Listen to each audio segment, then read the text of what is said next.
మనల్ని ఇబ్బంది పెట్టే మనుషులు, ఇబ్బంది పెట్టే సందర్భాలన్నీ కూడా అన్ని ఛాలెంజెస్ ఊరికే రావు.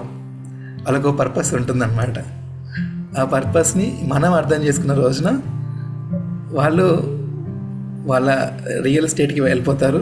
లేదంటే ఇంకొంతకాలం వాళ్ళు పడుతూ లేస్తూ ఏదో రోజు వాళ్ళు నేర్చుకునేది నేర్చుకుంటారు. బట్ ఇక్కడ వాళ్ళతో మనకు సంబంధం లేదు.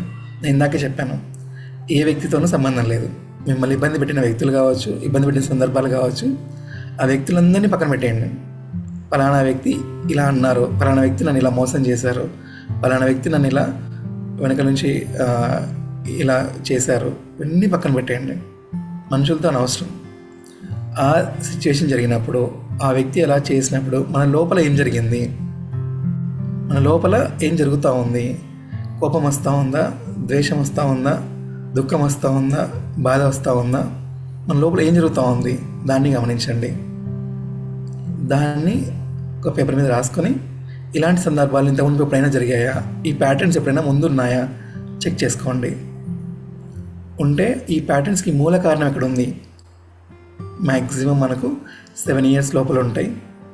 70 to 80% విషయాలు ఇంకొన్నిసార్లు తల్లి గర్భంలో ఉంటాయి, ఇంకొన్నిసార్లు గత జన్మ నుంచి కూడా వచ్చి ఉండొచ్చు. మీరు అనుకోవచ్చు, అదేంటండి గత జన్మ ఇక్కడికి ఏం సంబంధం, అది అక్కడితో అయిపోయింది కదా, చాప్టర్ అయిపోయింది కదా. చాప్టర్ అయిపోయింది, బుక్ అయిపోలేదు.